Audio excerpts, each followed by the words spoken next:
¿Cómo hacerse agradable ante las personas instantáneamente? Estaba yo en una cola esperando registrar una carta en la oficina de correos de la calle 33 y la Octava Avenida en Nueva York. Noté que el empleado de la ventanilla se había aburrido de su tarea: pesar sobres, entregar los sellos, dar el cambio, escribir los recibos, la misma faena monótonamente año tras año. Me dije, pues, voy a tratar de agradar a este hombre. Evidentemente, para conseguirlo, debo decir algo agradable, no de mí, sino de él. ¿Qué hay en él que se pueda admirar honradamente?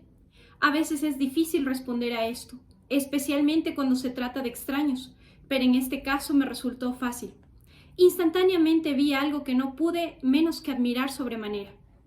Mientras el empleado pesaba mi sobre, exclamé con entusiasmo: «¿Cuánto me gustaría tener el cabello como usted?». Alzó la mirada sorprendido, pero con una gran sonrisa. «Sí, pero ahora no lo tengo tan bien como antes», contestó modestamente. Le aseguré que si bien podía haber perdido algo de su gloria pristina, era de todos modos un cabello magnífico. Quedó inmensamente complacido. Conversamos agradablemente un rato y su última frase fue: «Mucha gente ha admirado mi cabello. Apuesto a que aquel hombre fue a almorzar encantado de la vida. Apuesto a que fue a su casa y contó el episodio a su esposa. Apuesto a que se miró en un espejo y se dijo: es un cabello muy hermoso».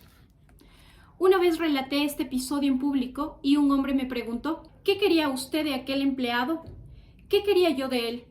Si somos tan despreciables por egoístas que no podemos irradiar algo de felicidad y rendir un elogio honrado, sin tratar de obtener algo en cambio, si nuestras almas son de tal pequeñez, iremos al fracaso, a un fracaso merecido. Pero es cierto, yo quería algo de aquel empleado, quería algo inapreciable, y lo obtuve. Obtuve la sensación de haber hecho algo por él, sin que él pudiera hacer nada en pago. Esa es una sensación que resplandece en el recuerdo mucho tiempo después de transcurrido el incidente. Hay una ley de suma importancia en la conducta humana. Si obedecemos esa ley, casi nunca nos veremos en aprietos. Si la obedecemos, obtendremos incontables amigos y constante felicidad. Pero en cuanto quebrantemos esa ley, nos veremos en interminables dificultades. La ley es esta: trate siempre de que la otra persona se sienta importante. El profesor John Dewey, como ya lo hemos señalado, dice que el deseo de ser importante es el impulso más profundo que anima al carácter humano, y el profesor William James: el principio más profundo en el carácter humano es el anhelo de ser apreciado. Como ya lo he señalado, ese impulso es lo que nos diferencia de los animales. Es el impulso que ha dado origen a la civilización misma. Los filósofos vienen haciendo conjeturas acerca de las reglas de las relaciones humanas desde hace miles de años, y de todas esas conjeturas ha surgido solamente un precepto importante. No es nuevo, es tan viejo como la historia. Zoroastro lo enseñó a sus discípulos en el culto del fuego, en Persia, hace 3000 años. Confucio lo predicó en China hace 24 siglos. Lao Tse, el fundador del taoísmo, lo inculcó a sus discípulos en el valle del Han. Buda lo predicó en las orillas del Ganges 500 años antes. Jesús lo enseñó ante las petreas montañas de Judea hace 19 siglos. Jesús lo resumió en un pensamiento que es probablemente la regla más importante del mundo: haz al prójimo lo que quieras que el prójimo te haga a ti. Usted quiere la aprobación de todos aquellos con quienes entra en contacto. Quiere que se reconozcan sus méritos. Quiere tener la sensación de su importancia en su pequeño mundo. No quiere escuchar adulaciones baratas, sin sinceridad, pero anhela una sincera apreciación. Quiere que sus amigos y allegados sean, como dijo Charles Schwab, calurosos en su aprobación y generosos en su elogio. Todos nosotros lo deseamos. Obedezcamos pues la regla de oro y demos a los otros lo que queremos que ellos nos den. ¿Cuándo? ¿Dónde? ¿Cómo? La respuesta es siempre, en todas partes. David Smith, de Eau Claire, Wisconsin, contó en una de nuestras clases cómo manejó una situación delicada cuando le pidieron que se hiciera cargo del puesto de refrescos en un concierto de caridad.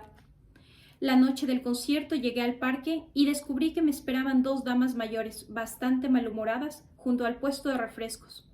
Al parecer, ambas creían estar a cargo del proyecto. Mientras yo estaba indeciso preguntándome qué hacer, se me acercó uno de los miembros del comité organizador y me entregó una caja con cambio, al tiempo que me agradecía haber aceptado dirigir el puesto. A continuación me presentó a Rose y a Jane, que serían mis ayudantes, y se marchó. Siguió un largo silencio. Al comprender que esa caja con el cambio para las ventas era un símbolo de autoridad, se la di a Rose diciéndole que yo no podía ocuparme de la parte monetaria, pues no sabía hacerlo y me sentiría mejor si ella se hacía cargo. De inmediato le sugerí a James que se ocupara de dar órdenes a las 2 jovencitas que nos habían asignado para atender al público. Le pedí que les enseñara a servir y la dejé a cargo de esa parte del asunto. Pasamos una velada perfecta, con Rose muy feliz contando el dinero, Jane supervisando a las muchachas y yo disfrutando del concierto. No es preciso esperar a que nos elijan embajador en Francia o presidente de la sociedad a la que pertenecemos para emplear esta filosofía del aprecio de los demás. Casi todos los días se pueden obtener resultados mágicos con ella. Si, por ejemplo, la camarera nos trae puré de papas cuando hemos pedido papas fritas a la francesa, digámosle: siento tener que molestarla, pero prefiero las papas a la francesa. Ella responderá: no es molestia, y se complacerá en satisfacernos, porque hemos demostrado respeto por ella. Frases insignificantes como lamento molestarlo, ¿tendría usted la bondad de? ¿Quiere hacer el favor de? ¿Tendría usted la gentileza o gracias? Pequeñas cortesías como estas sirven para aceitar las ruedas del monótono mecanismo de la vida diaria y, de paso, son la señal de la buena educación. Busquemos otro ejemplo. Las novelas de Hal Caine fueron grandes bestsellers en las primeras décadas del siglo. Millones de personas las han leído. Era hijo de un herrero. No fue a la escuela más que 8 años y, sin embargo, cuando murió, era el literato más rico de su época. Su historia es así. Hal Caine tenía predilección por los sonetos y baladas y devoraba toda la poesía de Dante Gabriel Rossetti. Hasta escribió un artículo en que formulaba el elogio de las realizaciones artísticas del poeta y envió una copia al mismo Rossetti. Rossetti quedó encantado y lo probable es que se dijera: un joven que tiene tan elevada opinión de mis condiciones debe ser un joven brillante. Rossetti invitó, pues, al hijo del herrero a que fuese a Londres y trabajara como secretario suyo. Fue aquel el vuelco mayor en la vida de Hal Caine, porque en su nuevo cargo conoció a los artistas literarios del momento. Siguiendo sus consejos e inspirado por sus recomendaciones, se lanzó a una carrera que hizo lucir su nombre en el cielo de la literatura. Su hogar, Greva Castle, en la Isla del Hombre, llegó a ser la meca de los turistas de todo el mundo, y cuando murió dejó una herencia de muchos millones de dólares, pero quizás habría muerto pobre y desconocido si no hubiese expresado su admiración por un hombre famoso. Tras el poder estupendo de la apreciación sincera. Rossetti se consideraba importante, y esto no es extraño, pues casi todos nos consideramos importantes, muy importantes. Para que la vida de una persona cambie totalmente, puede bastar que alguien la haga sentir importante.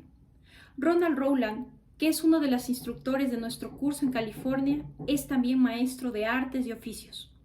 Nos escribió sobre un estudiante de su clase introductoria de artesanías llamado Chris. Chris era un chico muy callado y muy tímido, desprovisto de toda confianza en sí mismo. La clase de estudiante que suele no recibir la atención que merece. Yo doy también una clase avanzada que se ha transformado en una especie de símbolo de estatus, pues es un privilegio muy especial que un estudiante se gane el derecho de asistir a ella. Un miércoles Chris estaba trabajando con mucho empeño en su mesa. Yo sentía auténticamente que dentro de él ardía un fuego oculto. Le pregunté si no le gustaría asistir a la clase avanzada. ¿Cómo me gustaría que hubieran visto la cara de Chris en ese momento? Las emociones que embargaban a este tímido muchachito de 14 años, cómo trataba de contener las lágrimas. ¿En serio, señor Rowland? ¿Haré buen papel? Sí, Chris, eres muy bueno. En ese momento tuve que alejarme, porque sentía lágrimas en mis propios ojos. Cuando Chris salió de la clase ese día, parecía 10 centímetros más alto. Me miró con ojos brillantes y me dijo con voz firme: «Gracias, señor Rowland». Chris me enseñó una lección que no olvidaré nunca, que en todos nosotros existe un deseo profundo de sentirnos importantes. Para ayudarme a no olvidarlo nunca, hice un cartel que dice: «Eres importante». Tengo este cartel colgado en el aula donde todos lo vean, para recordarme a mí mismo que cada uno de los estudiantes que tengo enfrente es igualmente importante. La verdad, sin embargo, es que casi todos los hombres con quienes tropieza usted se sienten superiores a usted en algún sentido, y un camino seguro para llegarles al corazón es hacerles comprender de algún modo muy sutil que usted reconoce su importancia y la reconoce sinceramente. Recordemos que Emerson dijo: todos los hombres que encuentro son superiores a mí en algún sentido, y en tal sentido puedo aprender de todos.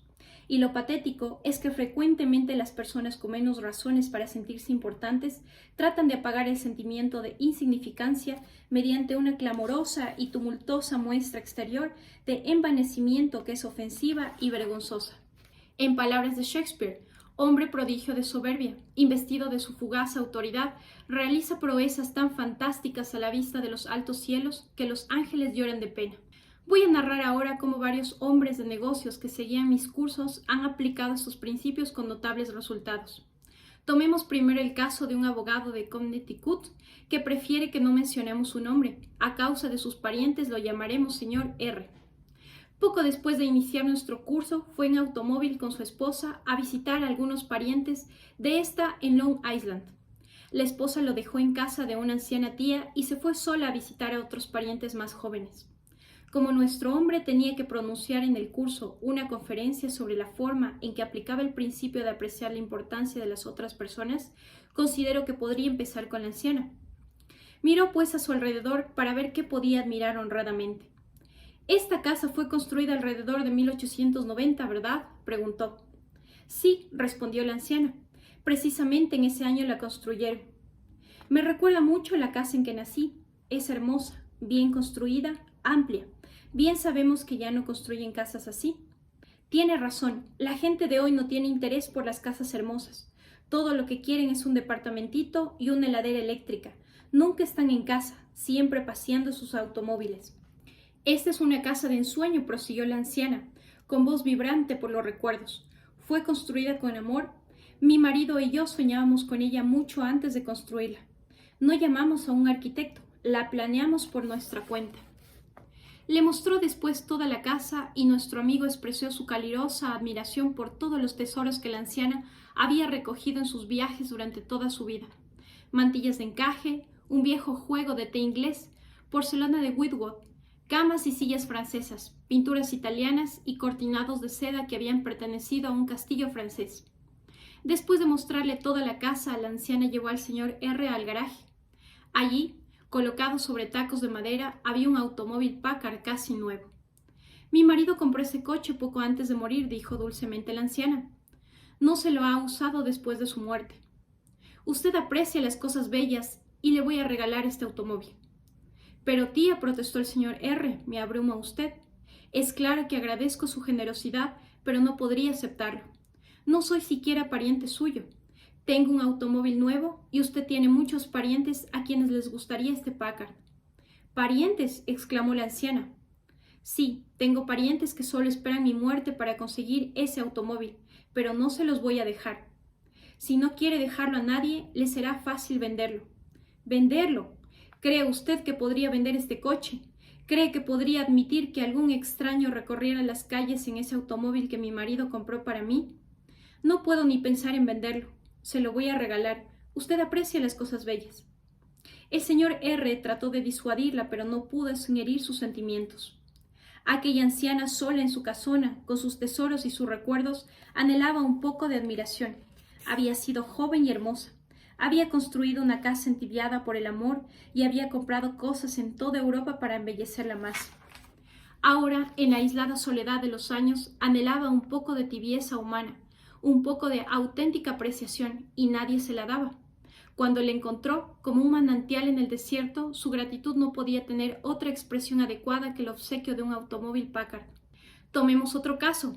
Donald Mahon, superintendente de Lewis y Valentin, empresa de jardinería y de arquitectura panorámica de Rye, New York, nos relató este incidente.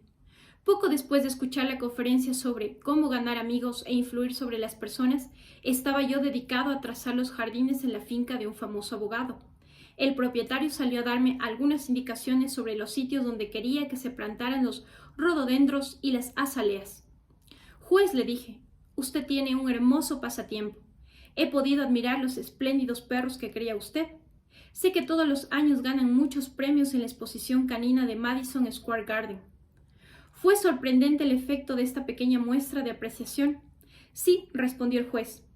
Me entretengo mucho con los perros. ¿Le gustaría ver la perrera? Pasó casi una hora mostrándome los perros y los premios conquistados. Hasta buscó sus pedigrís y explicó las líneas de sangre que daban por resultado tanta belleza e inteligencia canina. Por fin se volvió a mí y preguntó, ¿no tiene usted un hijito? Sí. Bien, ¿no le gustaría tener un perrito? Oh, es claro, estaría encantado. Bien, le voy a regalar uno. Empezó a decirme cómo debía alimentarlo, pero luego se interrumpió. Se va a olvidar usted, hijo, si se lo digo. Le voy a escribir todo lo necesario. Entró en su casa, escribió a máquina el pedigrí y las instrucciones para el cuidado del perrito y me regaló un cachorro que valía cientos de dólares, además de 1 hora y 15 minutos de su valioso tiempo, exclusivamente porque yo había admirado honradamente su pasatiempo. George Eastman, famoso en relación con las cámaras Kodak, inventó la película transparente que hizo posible la cinematografía actual. Reunió una fortuna de 100 millones de dólares y llegó a ser uno de los más famosos hombres de negocios de la Tierra. A pesar de todo esto, anhelaba que se reconocieran sus méritos, tanto como usted o yo. Un ejemplo. Hace muchos años, Eastman decidió construir la Escuela de Música Eastman en Rochester, además de Kilburn Hall, un teatro en homenaje a su madre. James Adamson, presidente de la empresa Superior Seating Company de Nueva York, quería obtener el pedido de las butacas para los 2 edificios. Después de comunicarse telefónicamente con el arquitecto encargado de los planos, el señor Adamson fijó una entrevista con el señor Eastman en Rochester. Cuando llegó allí, el arquitecto le dijo: «Sé que usted quiere obtener este pedido, pero desde ahora le advierto que no tendrá ni un asomo de probabilidad si hace perder más de 5 minutos de tiempo al señor Eastman. Está muy ocupado. Diga rápidamente, pues, lo que quiere y márchese». Adamson estaba dispuesto a seguir el consejo. Cuando se le hizo entrar en el despacho, notó al señor Eastman doblado sobre una pila de papeles que tenía encima del escritorio. Enseguida el señor Eastman alzó la vista, se quitó los anteojos y caminó hacia el arquitecto y el señor Adamson diciéndole: «Buen día, caballeros. ¿Qué puedo hacer por ustedes?». El arquitecto hizo la presentación y entonces el señor Adamson inició la conversación. «Mientras esperábamos que usted se desocupara, señor Eastman, he podido admirar esta oficina. Le aseguro que no me importaría trabajar si tuviera para ello una oficina así. Ya sabe usted que me dedico a los trabajos de decoración interior en madera y jamás he visto una oficina más hermosa. Me hace recordar usted algo que casi tenía olvidado. Es hermosa, ¿verdad?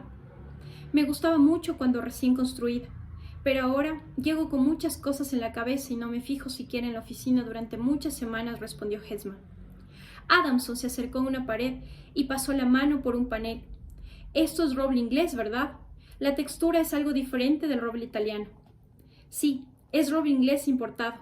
Fue elegido especialmente por un amigo que se especializa en maderas finas». Luego Eastman le mostró toda la habitación, señalando las proporciones, los colores, las tallas a mano y otros efectos que habían contribuido a proyectar y ejecutar personalmente. Mientras andaban por la habitación, admirando el ambiente, se detuvieron junto a una ventana y George Eastman, con su voz suave, modesta, señaló alguna de las instituciones por cuyo intermedio trataba de ayudar a la humanidad: la Universidad de Rochester, el Hospital General, el Hospital Homeopático, el Hogar Amigo, el Hospital de Niños.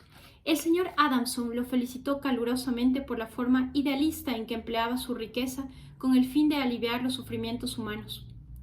Poco después, George Eastman abrió una caja de cristal y sacó la primera cámara que había sido dueño, un invento adquirido a un inglés. Adamson lo interrogó largamente acerca de sus primeras luchas para iniciarse en los negocios, y el señor Eastman habló con franqueza de la pobreza de su niñez. Relató cómo su madre viuda había atendido una casa de pensión mientras él trabajaba en una compañía de seguros. El temor a la pobreza lo perseguía día y noche, hasta que resolvió ganar dinero suficiente para que su madre no tuviera que trabajar tan duramente en la casa de pensión. Adamson le hizo nuevas preguntas y escuchó absorto mientras el famoso inventor relataba la historia de sus experimentos con placas fotográficas secas. Contó Eastman cómo trabajaba en una oficina todo el día y a veces experimentaba toda la noche durmiendo solamente a ratos, mientras operaban los productos químicos, hasta el punto de que a veces no se quitó la ropa durante 72 horas seguidas. James Adamson había entrado en la oficina de Headman a las 10:15, con la advertencia de que no debía estar más de 5 minutos, pero pasó 1 hora, pasaron 2 horas y seguían hablando. Por fin George Headman se volvió a Adamson y le dijo: «La última vez que estuve en el Japón compré unas sillas, las traje y las puse en la Galería del Sol, pero el sol ha despellejado la pintura y el otro día fui a la ciudad, compré pintura y pinté yo mismo las sillas. ¿Le gustaría ver qué tal soy como pintor? Bueno, venga a casa a almorzar y se las mostraré». Después del almuerzo, el señor Headman mostró a Adamson las sillas que había comprado en el Japón. No valían más que unos pocos dólares, pero George Headman, que había ganado 100 millones en los negocios, estaba orgulloso de sus sillas, porque él mismo las había pintado. El pedido de butacas representaba una suma de $90,000. ¿Quién les parece que lo consiguió? ¿James Adamson o un competidor? Desde aquel día hasta la muerte del señor Headman, James Adamson fue un íntimo amigo suyo. Claude Marais, dueño de un restaurante de Rouen, Francia, usó esta regla y salvó a su restaurante de la pérdida de un empleado importante.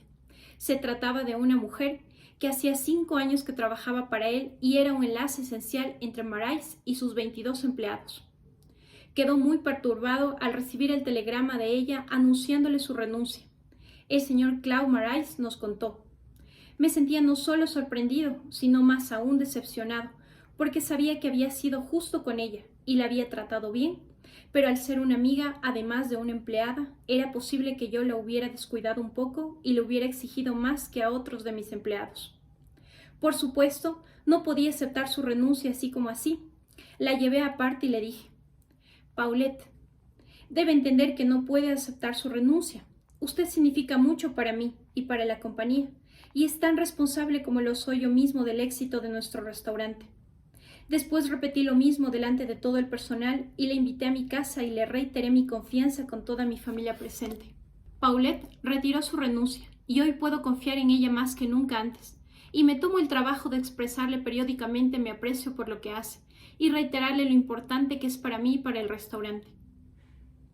«Hábleles de las personas de ellas mismas», dijo Disraeli, uno de los hombres más astutos que han gobernado el Imperio Británico, y lo escucharán por horas.